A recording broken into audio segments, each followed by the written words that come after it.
Get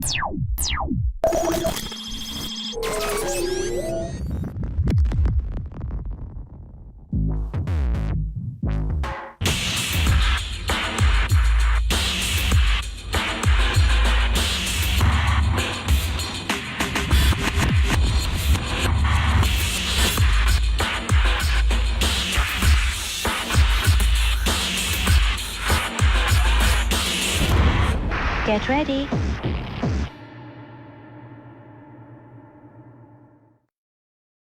Hi, my name's Kaz Riley and welcome back to Trancing in the Sheet Season 2 here on the Hypnosis 24/7 Live Network. And today I have got Albert Nerenburg. He is a documentary maker, a filmmaker, a hypnotist, and he's currently making a really interesting documentary about, well, hypnotic, I guess, hypnotic sexuality. Is that the right term? Perfect for a chat here on Trancing in the Sheet. So welcome, Albert. Thank you very much for joining us today. Thank you. Really, really excited to be here. Thank you. So tell us a bit about the documentary that you're making and how you've come to be making it, because it's unusual, isn't it? I think, yes. I think that I knew about erotic hypnosis before, but what really got me going on this was I think I went to some late night stage hypnosis shows. This is probably a decade ago, and you've probably had this experience where at the end of the show, the stage hypnotist will have a bunch of volunteers on stage, and he'll say something like, when I snap my fingers or when I yell bang or whatever it is, everybody on stage will have a massive orgasm. And then apparently they do. And what happens is, usually what happens is the audience is either so drunk or in rapture that they laugh really, really hard. It's hilarious. But it seemed that nobody asked the question or seemed concerned about whether this is real or not. Mm-hmm. And so I started to wonder, is this real? Are these people really having orgasms? And if people could have orgasms at the snap of somebody's fingers, fully clothed on stage in front of hundreds of people, it seemed to be an interesting metaphor for the potential to de-shame certain aspects of sexual behavior. One, and also I became intrigued with, what is going on here if this is true? So that kind of set me on the course of trying to answer the question with a documentary. I think it's a really, really important question to ask, actually, because I've been the person that's been in two fields, the erotic hypnosis world and the clinical hypnosis world. And I know I've taken a lot into the clinical world from the erotic hypnosis world. And, I would say definitely, people are able to experience very real orgasmic feelings, and sometimes physical orgasm at a simple trigger word, once that's been set. But obviously there's implications of that, of people that can't have orgasms or thought they couldn't have orgasms, who, or are very shut down sexually but would still like to experience those things. I think, there's a massive clinical application that, is probably better than any Viagra and any of the, the kind of medications that are put out there, that's actually accessible to just about everybody within their own minds. I think you're absolutely right. And I was going to say, maybe to even frame it, to spell it out, to actually echo essentially what you just said, is this is what we've discovered, because we've been able to go around the world to a certain extent, talk to some of the researchers that actually scientific researchers do not know about erotic hypnosis, but they do understand the mechanisms of sexuality and orgasm to some extent. And the discoveries have been mind-blowing. This is how I would say it, and I said it in a talk I did at a conference recently, that it is possible using erotic hypnosis to have limitless numbers of orgasms, that you can have it without being touched, that the orgasms can be of varied nature, meaning experience, a dramatic experience, a loving experience. All these can be selected and chosen. And you can do it alone or with someone else. So two people can have, let's say, an erotic hypnosis experience. together, and that erotic hypnosis has the potential to treat some of the very common, as you point out, conditions, including classically erectile dysfunction, anorgasmia in women, a whole bunch of very common sexual dysfunctions can be treated so easily, it's almost comical. That people often go through years, and I've had this experience where recently I had a woman who'd never had an orgasm in her life. That this was a source of tremendous despair for her. I actually met her at an ayahuasca ceremony where she was like desperately hoping that ayahuasca would open the doors to orgasm, which it didn't, but she met me, and what happened was we were, in a space of about 10 minutes in an appropriate erotic hypnosis session, she was immediately able to have an orgasm in front of 10 people, actually, a beautiful orgasm. And so I'm not saying I'm magic. In fact, quite the contrary. I think any decent erotic hypnotist could possibly do the same thing. So there is something very, very explosive here. And I think you already know about that. So you're probably a bit jaded, but putting it all together has been mind-blowing for me. I think, I think as well, because we talk about sex, and people get so hung up about sex, and there's so much shame and guilt and all kinds of stuff around that. And especially as clinical hypnotists, people can get very kind of worried about working about things, with things sexual. And I always, say often these things are based on anxiety. It's about people being able to let go. It's about people being able to feel safe. And we work with that in so many different areas within hypnosis that, orgasm's no different. It's no different than, somebody being able to stand up and to give a great speech at a wedding. It's just that they're able to experience the thing they want to experience within intimacy. And we kind of need to get rid of this kind of taboo-ness around it all, I think. I think you're right. I think that there is still a tremendous, and this is very confusing because I think we think that, officially there was a sexual liberation in the 60s and 70s. So people get very tired of hearing that we're not sexually liberated, but we're not sexually liberated. No. We don't understand a lot of the principles of sexual behavior, and we're not able to share. I mean, these things are going on. There's ISTA, there's some really, wonderful things. And I think, and Tantra, that are helping people a lot. But I do think, broadly speaking, we're not there. And one thing that erotic hypnosis points to is that, like, for me, working on this film has been epiphany after epiphany, where I've suddenly realized that. So one of the things dawned on me is that one of the dilemmas with sexuality, one of the people I followed in this film is the actor David Carradine, who's now unfortunately dead.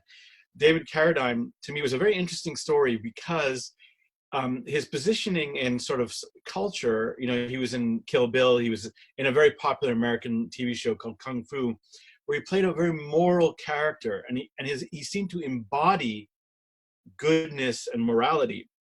And then, I don't know the conditions of his death, but he died tragically of autoerotic asphyxiation in a closet in Thailand.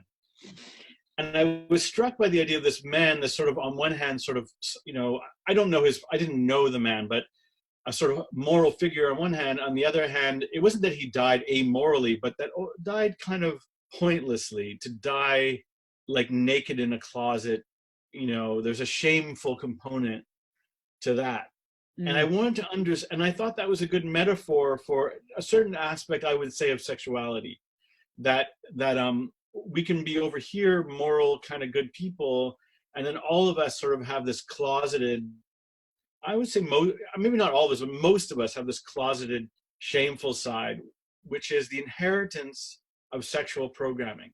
And I was struck by the fact that this is not well understood in the scientific sexual research community, that we seem to be getting programmed by our culture, by porn, by things we see. I don't know if it's just porn, but I'm saying it's just experience.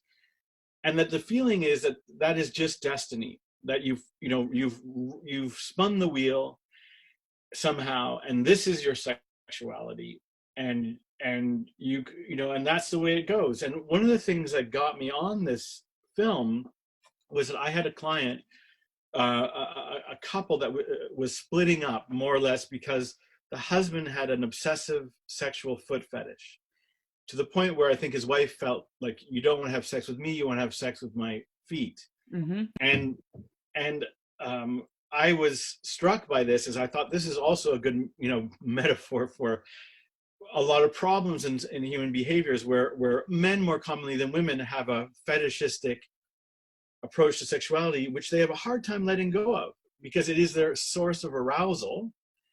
And of course, women are left out in the cold, or worse. Problem here, and the assumption, and I think the assumption was you could go talk to a psychologist about this for a while, and maybe somehow you get better, but you don't. I have never heard about people like going to psychologists and going, I talked to them about my sex fetish and now I'm better. It doesn't happen. No. But talk to a hypnotist now, I think, who knows what they're doing, and you can actually really help people. Certainly. I mean, certainly, as I work as a kink-friendly hypnotherapist. I know you know that, but it's fetishes. Sometimes it's about just kind of turning them down a bit. Sometimes it's about helping a partner or themselves accept it, so we don't get this partialism where it's just about the feet. To use the example that you were using, it's about the person attached to those feet, and actually both can be fetishized, or it can be kind of widened out. Exactly. It's about not passing judgment a lot of the time, and allowing people to, because they have so much shame and guilt around anything that seems outside of the normal box. But of course, when we look at who decided what normal was, if we look back in history, we look to the Egyptians and the Greeks. I was in Pompeii a couple of years ago, and there's brothels and sex toys and kinky things and all kinds of stuff that are literally embedded in ash and rock. And yet, as we've kind of come further along with things like a lot with Christianity, actually, we're not Christianity knocking, but that's when we were told what sex looks like and how it had to be and who it had to be with and what that entailed.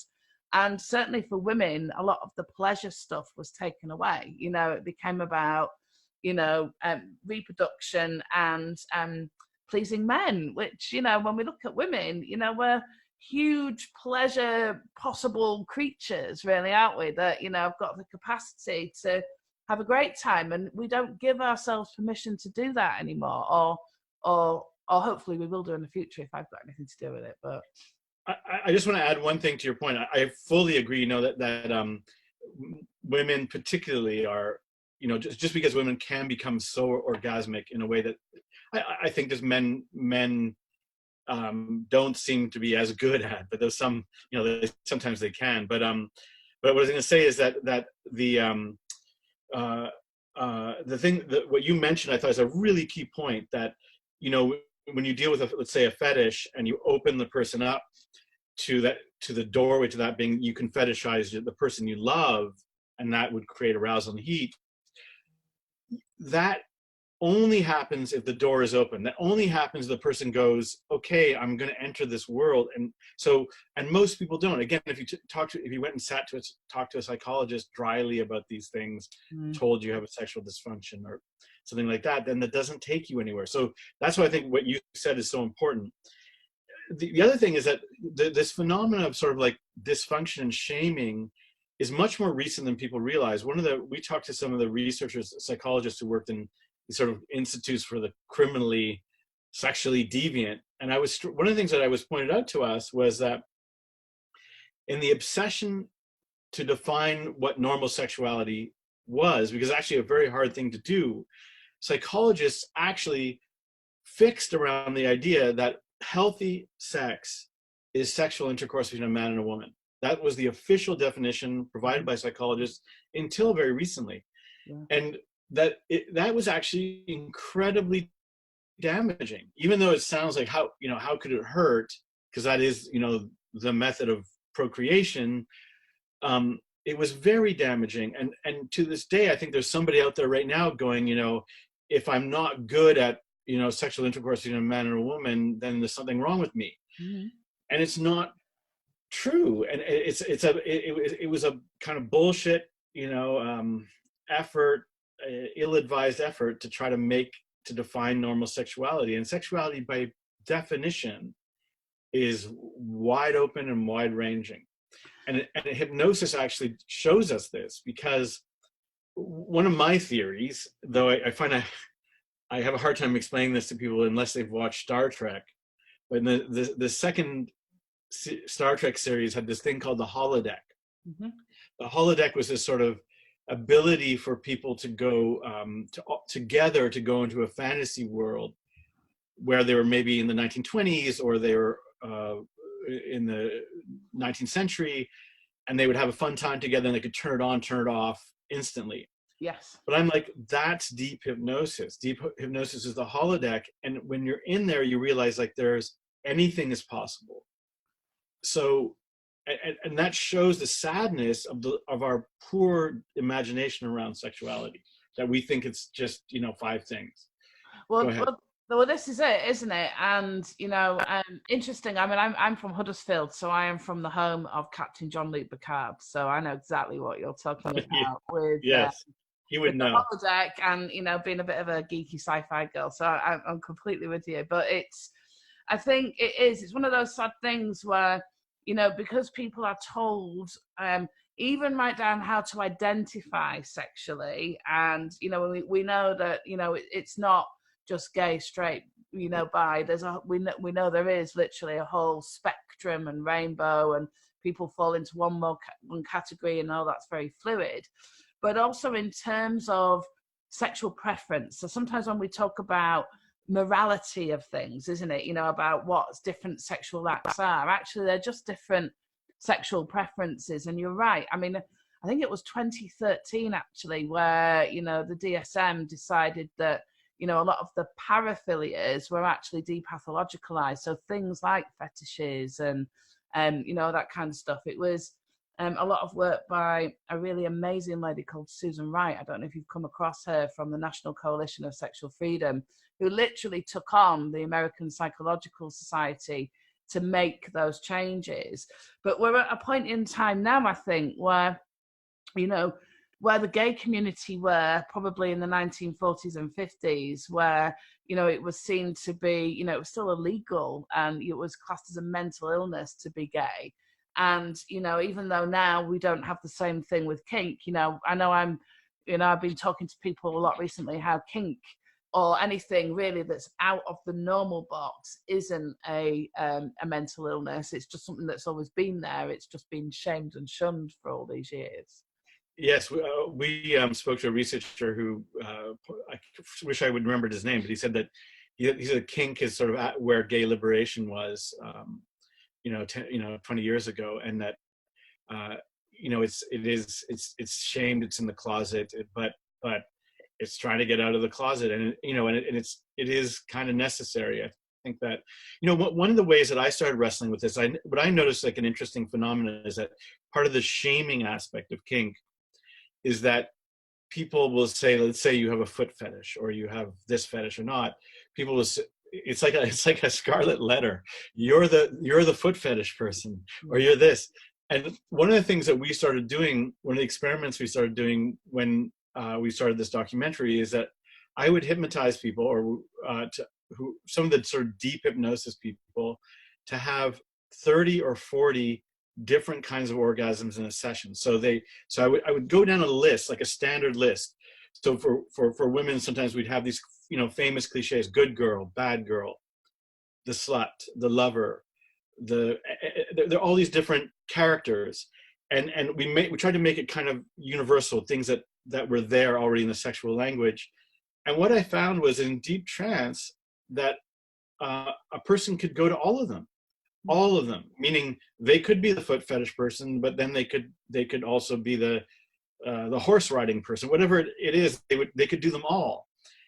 And what I learned from it, and this is like my theory, but I don't know if it's true, is that I actually think that sort of sexual fetishes, or that we essentially all have a grid where almost all these things lie. They're all there for all of us. We could all be the foot fetishes.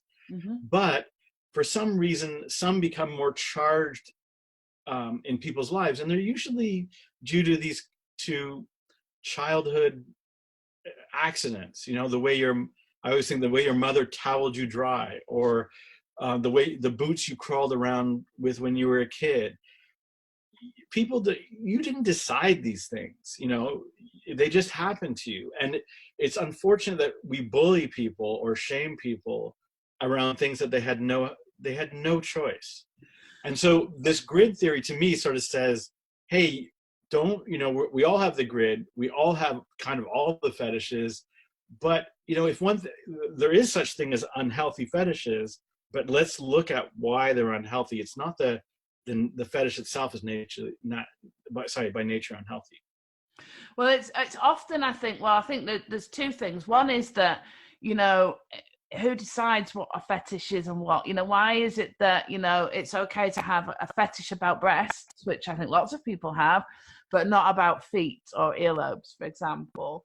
And I think as well, it's often about things like when we talk about, you know, pleasure, it's about, you know, we're told what we should find pleasurable and what we shouldn't. And then when we do, we should only find it in certain levels. So for some people, that is leather or steel or, you know, whatever it may be. For others, you know, it might be, I don't know, particular food or ice cream, or, you know, for some people it's sexual and for some people it isn't. But it's that kind of, we've almost been brought up to, or culture has shown us that pleasure isn't necessarily a good thing. It's almost to be feared, and it, you know, it will corrupt us all, and it, you know, and all those kinds of things, isn't it, as well? And I think that plays into that. But certainly that grid, you know, when you talk about, I think anybody, literally, we could stick a pin in any one of those points and it could apply to all of us at some level. And then also, you know, I've seen a lot of research that talks about fetishes are due to trauma.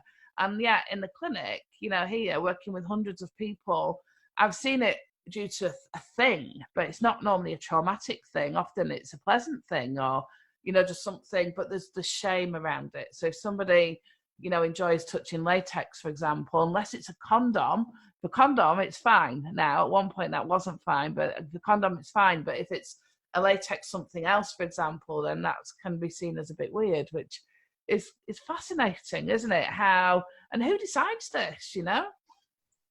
That's right. And I totally agree with you in that nobody decides it, but there's just sort of these, you know, hangover kind of states, probably from, you know, what I think is interesting is that it's actually it's a left-wing issue, meaning often we can blame conservative-minded people for being anti-sex, but actually the left is very anti-sex. Progressive-minded people are very puritanical often, and this sort of stigmatizing of pleasure as indulgent and corrupting is still deep, and that's why it's important to point out that the exact opposite is true. That for most people, and it might be an interesting thing too, is like, I think for men who sometimes privilege a kind of abusive sexuality, maybe it is corrupting, where you abuse somebody so you can have an orgasm. Maybe that is corrupting.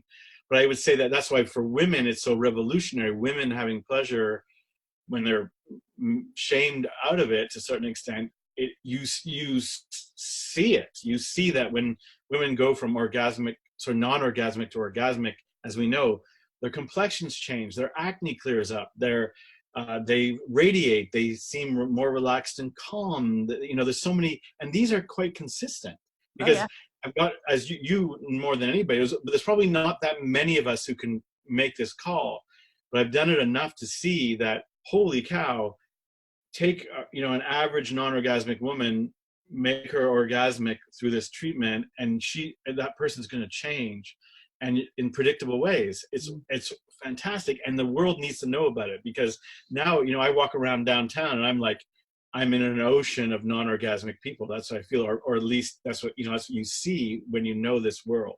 It's kind of a weird reality to be aware of. It is, and yeah, you know, I know it's still seen to be, you know, if a woman is truly orgasmic, unless she's orgasmic, you know, for a particular person. So if you know, I talk about living my life orgasmically, which is about experiencing pleasure. It's not that I'm having orgasms all over the place, but I see and I allow myself to experience great joy and pleasure in hopefully in just about anything. And you know, and I, oh, you're so optimistic, you're so happy, you know, what's your secret? And I'm like, well, you know, I just completely accept myself as, you know, the sexual woman that I am, and you know, and just see the pleasure, you know, that's all around. And once you give yourself permission for pleasure across the board, you know, whether that is, you know, if I've decided I'm going to eat a piece of cake, I don't sit there talking about how many calories and, you know, the amount of sugar and fat that's in it. I sit there and enjoy the cake. And then, you know, it's that kind of, you know, once people become orgasmic, they start to do that, I think, not just in the bedroom, but right across the board. You know, their confidence levels go up, their ambition goes up, their, you know, their life port, their energy, everything goes up. It's not even just orgasms, is it? One of the things I started, you know, I would see this and I would be like, I would see people having hypnotic orgasms and I would be like, this reminds me of something. It reminds me of something. I can't figure out what it is. And then I started to, I don't, you know, one day I suddenly dawned on me that it's very similar to the process of flowers blooming. Yes. It's a natural blooming phenomenon. This is totally my theory, not my, I don't have any proof, but I do think that that explains a lot when you realize, like, first of all, human beings we use behaviors in often more complex ways. So a flower may bloom, but we may bloom in a lot of for different reasons in different directions. But it's an expression of gratitude. A flower blooms, you know, out of joy for the sun. It's sort of thanking the sun for all this energy, and so do we. We bloom, and what you're describing, the word that came to me is like, you know, this sort of cliche that of expressing gratitude. But when you eat something delicious and you go, wow, this is like a great experience, that enriches your life, that behavior. So similarly, and we know that orgasms don't have to be, I mean, the convention is orgasm is like, I'm expressing gratitude for having sex with you, my partner, but also can be expressed more generally. You know, and that's, yeah. So, and this is it. And also, I think just the ability, I mean, especially for women, again, where, you know, we were taught that masturbation was wrong, that women shouldn't masturbate. And yeah, it's probably one of the best antidepressant, stress busting, self-affirming, understanding your own body things that a woman can do. And, you know, and again, you know, I'll often sit here and I you know, and I have very frank conversations. I think, you know, working in a niche that I do, you have to, where, you know, and I ask them about masturbation, and, you know, often it's complete horror. And why would I do that? Oh, well, yeah, but, you know, and it's all shrouded in shame. I'm like, enjoy it. Your body can do that. You know, it's one of the best medicines, isn't it? You know, I think orgasms in terms of general health, cardiovascular health, mental health, everything.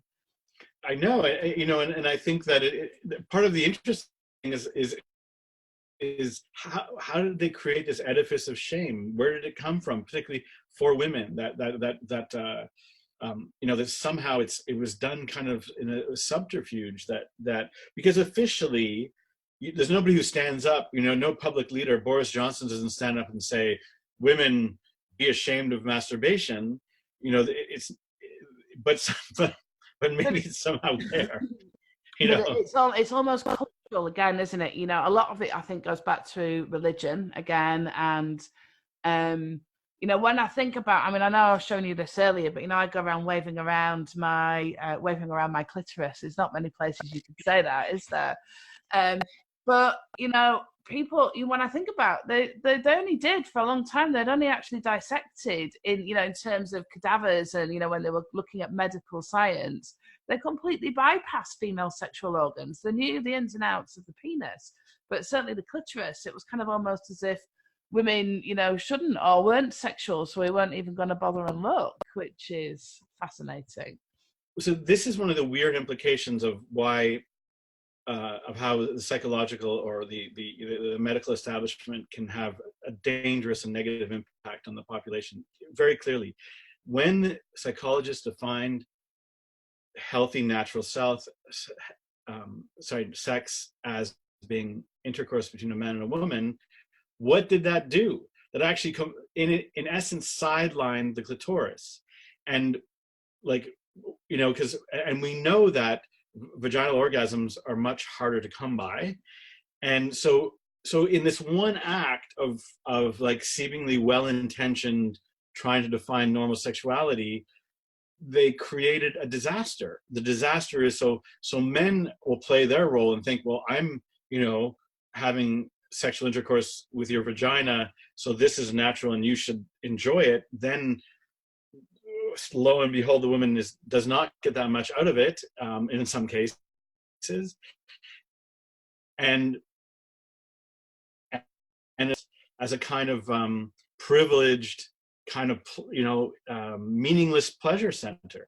You know, it's all from that one definition is the point. And that definition, actually, we could blame the church, but the church has no, it wasn't the church's fault. It was mainstream, probably American psychology. Yeah. There's so, I mean, there's so much, isn't there? Because a lot of these definitions are just based on thinking at the time. You know, this is with a lot of psychological things, actually, when we look at how, there's every time the DSM is revised, if you like, we get new psychological conditions, and some of the old ones are kind of put to bed almost, which is fascinating, because it just depends on what is deemed to be normal at any given time in history, isn't it? You know, so it's, you know, when we look at sexuality, and especially when we talk about, you know, the sexual revolution of the 60s, what we actually had was a contraceptive revolution, wasn't it, which allowed people to have more sex, but it didn't necessarily mean that they were any less inhibited about it. It just meant that women weren't as afraid as getting pregnant as they perhaps were in the past, which is not quite the sexual revolution that we've all been led to believe that it was, is it, you know? I was freaked out. I think there's a study that shows that one of the side effects of birth control pills is shrinking of the hypothalamus in the brain, which is key for like imagination and creativity and new brain growth. So literally makes you kind of a more small-minded person. That's an interesting one. I didn't know that. I shall. Yeah. I mean, it's one of those, you know, and I think that's the thing. And we're talking about pleasure and where things come from. You know, our imagination has got to be our biggest source of pleasure. You know, it's where we daydream, it's where we fantasize, it's where we remember as well, isn't it? You know, it's all within that. Our minds hold so much of our desires and needs and wants, aren't they, that are really born from within. And yet, you know, we're kind of encouraged to use them less and less and less, which is sad, really. I think that's a shame, especially when it comes to our sensuality and sexuality. It's not even just sex, is it? It's all the feeling stuff that goes around it. You know, where a good example of this too is that, you know, I think that one of the other, and this we can't blame on the psychologists, we could probably blame this on the advertisers, but this is more one of the really deep problems with modern sexuality is the emphasis on genitalia. That it's, I mean, you see this with the dick pic phenomena that I mean, young people send each other pictures of their genitals as if this is meaningful. And what's interesting is that when we were working on this film, looking for titles, we actually still don't have one, but one of our favorite alternative titles was Escape from Genitalia. And that's what hypnotic sexuality really offers, which is there's a false fixation that genitals are the source of sexual pleasure. They're not. And they are a factor, but that they are not, and that you also need, like, men need to see or somehow be engaged with genitals to get anywhere in sex. These are really powerful ideas in sexuality. They're just totally false. Absolutely. False. And also, I just think it led me to a very interesting epiphany, which is that I would often hear from women, which I found I just didn't understand at first, where that safety was such a concern in arousal, meaning women would say, for me to become aroused, I need to feel safe. And I thought, you mean like you need to know that, like, the door is locked and you won't be burglarized? Or I wasn't sure exactly what it meant until I realized that one of the things that kills arousal for women is that one, there is some risk of them experiencing sexual abuse for reasons we know why, but the other factor is this constant feeling, I think, of judgment and comparison. That when you've got your clothes off, or you're in having a sexual encounter, that the person is looking at you, judging you, comparing you, because the media has trained men to do that, and women as well, probably more than men. Mm-hmm. So that is a arousal killer by definition. And so what makes erotic hypnosis so explosive is some of the basic science around deep trance is that somebody goes into deep trance, the inhibitory aspects of the brain can be turned down. So this, need to compare or the need to judge just isn't as strong. No. And so by de facto, women feel safer. People feel safer. Mm. But that led me to even a bigger epiphany, that I sort of thought it was, I thought it was women who were the big sort of safety people. And I suddenly realized, no, that it's that everybody works that way. Even the most danger-oriented male fetish guy still wants to believe that ultimately that's a safe scenario to play out their dangerous fantasy. And that is a key aspect, I realize, of all arousal, that safety is a driving factor for everyone, even the toughest, meanest guy. And so we do have, what I loved about this sort of realization is that we have common ground. Mm. I think men and women often think we're at different poles in understanding sexuality, but there is some sort of beautiful common ground that's possible.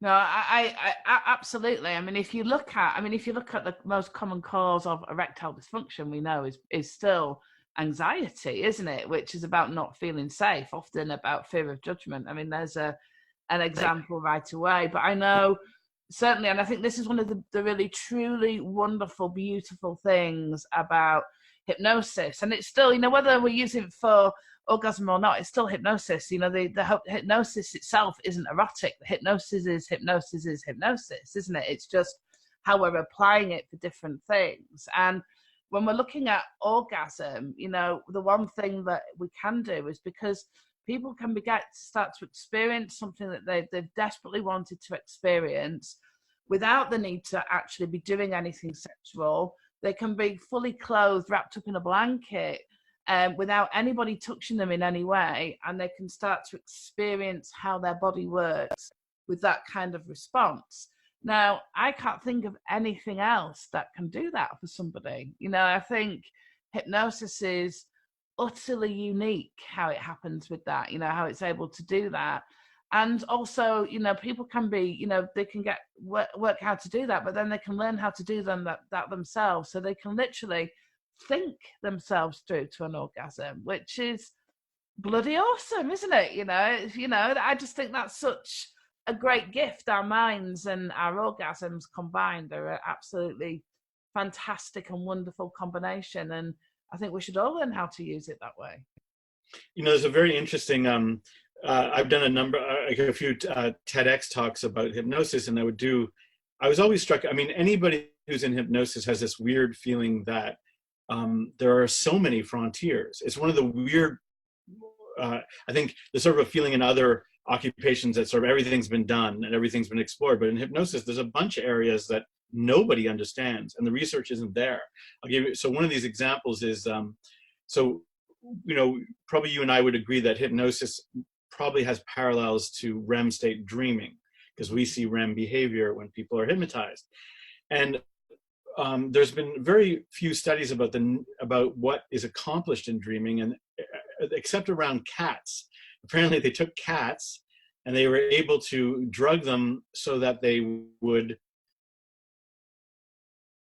not go into sleep paralysis when they dream. We all become paralyzed when we dream so that we don't act out our dreams, which there's a rare instance of some people that do. That's a medical issue. But anyways, cats apparently have very, very boring dreams, because they see them, what they do. The cats chase each other, they run around, they run away from things, and they pounce. That's more or less what cats dream about.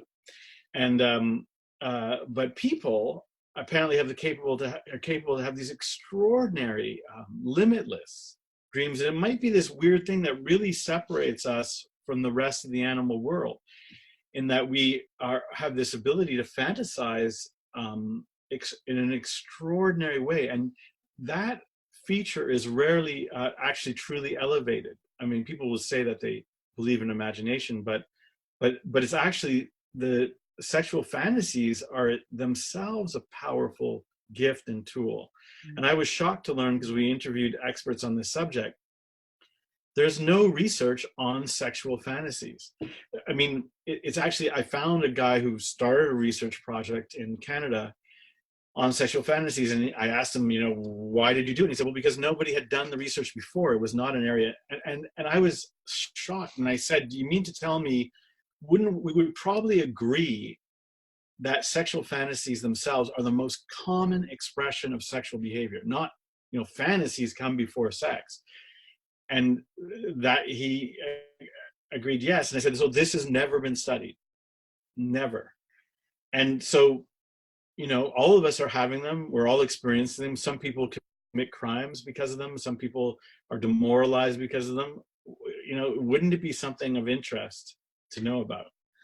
Absolutely. But it's back to, it's all these taboo subjects, isn't it, that people don't talk about, that everybody does. Everybody usually at some point in their life have sex. And, some people, it's taboos everywhere, isn't it? It's this huge, I don't know, it's like a taboo cluster. I don't know what to call it really, but, we've just got to keep picking them off, and you're kind of normalizing that, yes, everybody has sexual fantasies. Yes, most people masturbate. Yes, for everybody, arousal starts in the mind. Yes, we all feel a bit vulnerable sometimes, whatever it may be, rather than the misinformation that fuels all this stuff seems to be getting wider rather than smaller, doesn't it? We do need some really proper research, some really interesting research that's not just done on, if we look at the studies like, the Masters and Johnson model of arousal, I mean, it's so old, and it was done primarily on men, and, in a particular kind of group. And, we look at the stuff before that, and it was all done on kind of Victorian middle class, upper class women looking at hysteria. There has never really been a really in-depth, proper study around all our sexual behaviour, yet it's a thing that we can't survive without as a species, which is... I fully agree. And when it is done, I would just add something else. It's always done in a slightly mortifying way, which is that there are these studies which look at polysexuality or fetishism. But if you literally look at the pictures, it's not something anybody wants to, unless that's your exact fetish, it's not something you find arousing or exciting or positive. And when I think about the reality of like hypnotic orgasms, or I see these multicolored, imaginative, wild, beautiful people crying, these sort of positive, I don't say it always has to be that way, but it's just like these sort of limitless possibilities. And so, and this is the other thing too, is that, as you know, what erotic hypnosis implies, and what's really exciting, but it sounds funny when you say it, is control. That erotic hypnosis gives us the possibility of having some control over our sexuality, as opposed to what we have right now, where we are basically wrestling or struggling with some kind of destiny, sexual destiny that we sort of happened upon or happened to us. And there's a lot of crazy areas too. When I bring this up, a lot of progressive friends, I'm talking about left-wing friends, are saying you're not talking about sexual reprogramming,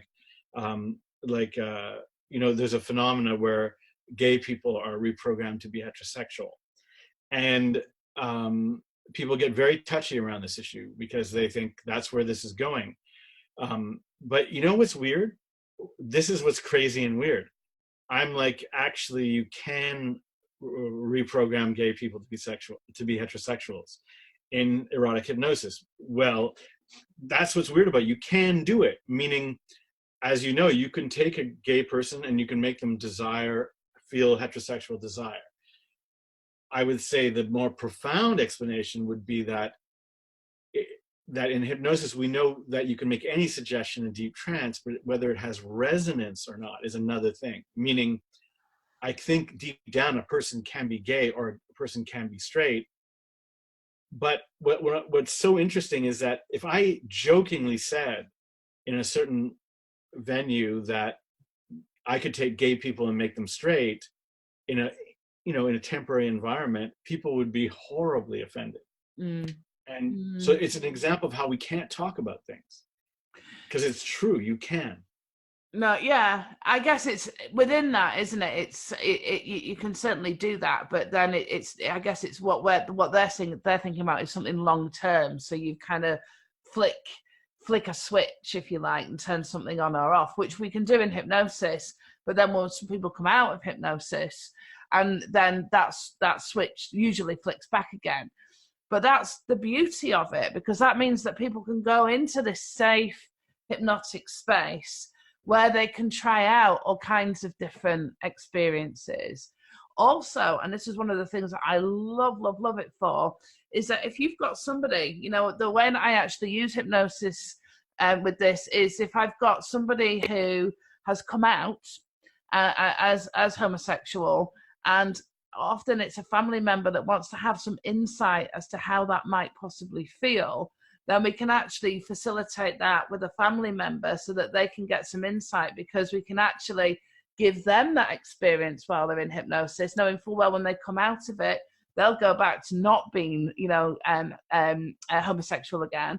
They'll go back to being straight, rather, just to make it simple terminology-wise. But so there's so many implications for therapy as well with this, in terms of helping people have a deeper understanding not only of themselves but of others as well. And I think that's extremely powerful.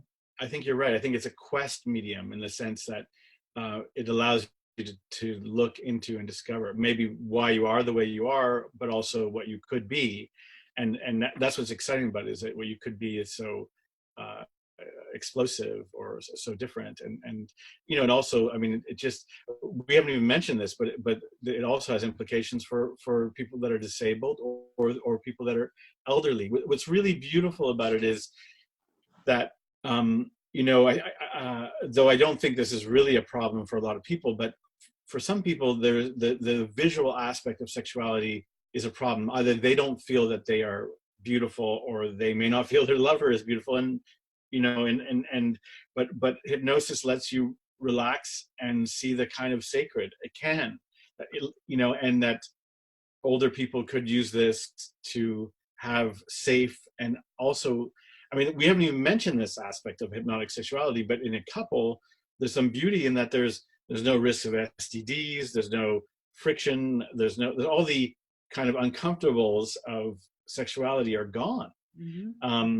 And I mean, so there's just so much potential, and part of the problem is we're still very much in an underground.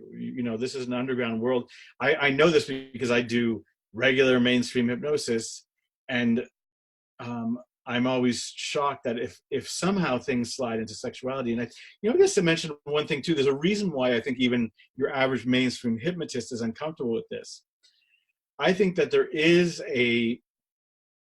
because we're in a sexually starved culture, there is a de facto, sometimes sexual component to the appearances of hypnosis, especially if you have attractive people. So if you have an attractive woman, let's say, hypnotizing somebody, and a man too, it doesn't even gender matters that much, but just the optics of it, and then the person goes into what seems like a kind of submissive trance, because trances have a power component to them.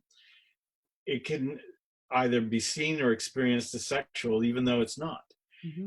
And so hypnotists are always working to go, don't see this as sexual, so that we can keep it as a proper business. But it's important to recognize that there is some just natural ambiguity to do it, and we can't, and we're sort of faking a dividing line.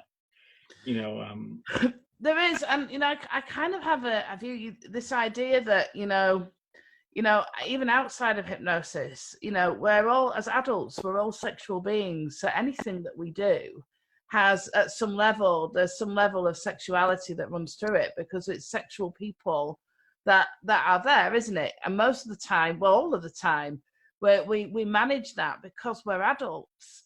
So this idea that somehow if we start talking about sex with hypnosis, that somehow that's going to have some kind of negative happening, if you like, is utterly ludicrous, isn't it? You know, I find it, you know, and I know we spoke briefly, you know, before we started recording this, some of the kind of persecution, it's a strong word actually, but, you know, certainly some of the disapproval is maybe a better word of, you know, because I work with sexuality, but actually, you know, it's part of every single adult human on the planet. So it's interesting. It's interesting.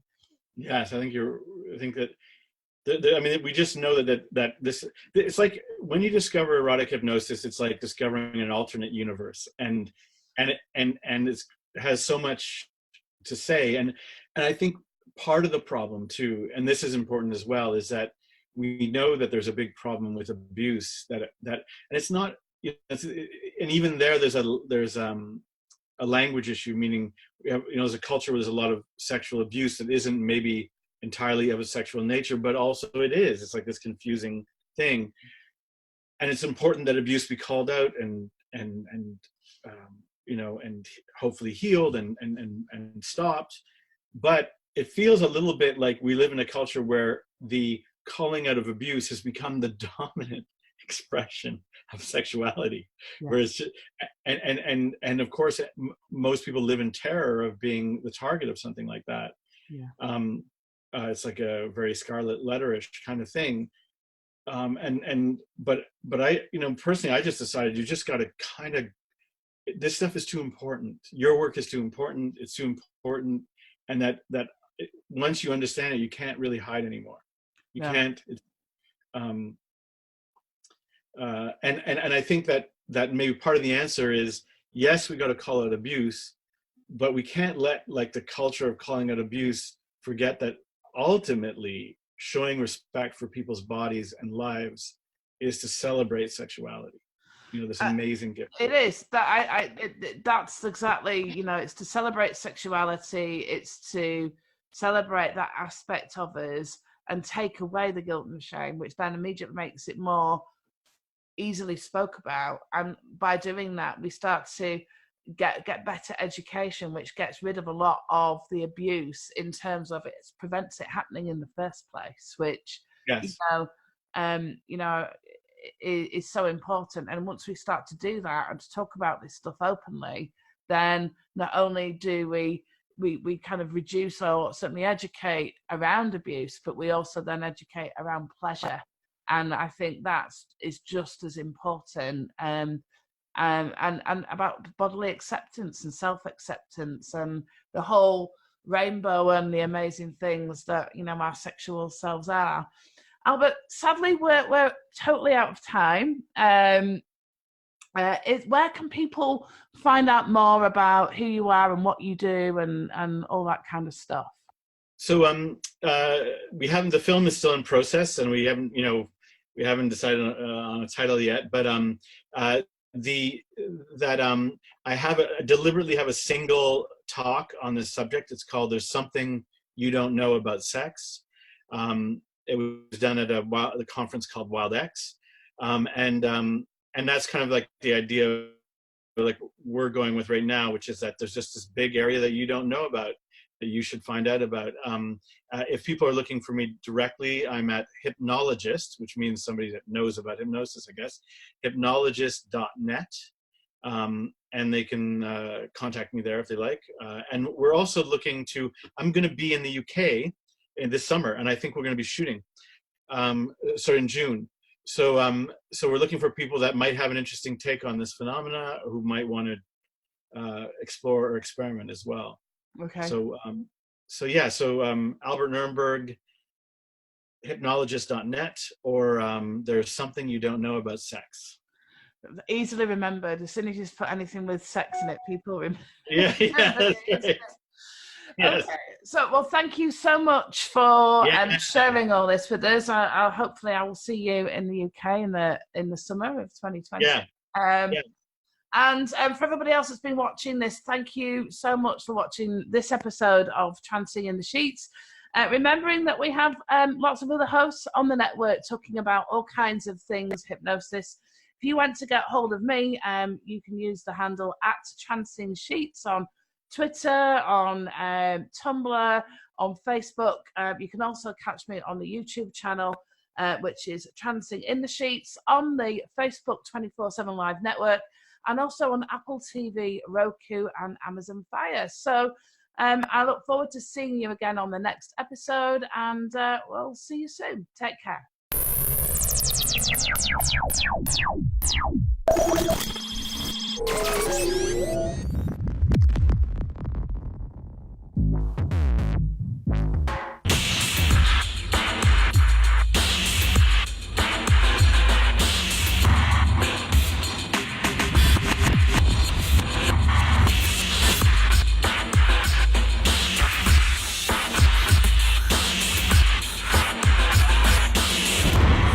Get ready.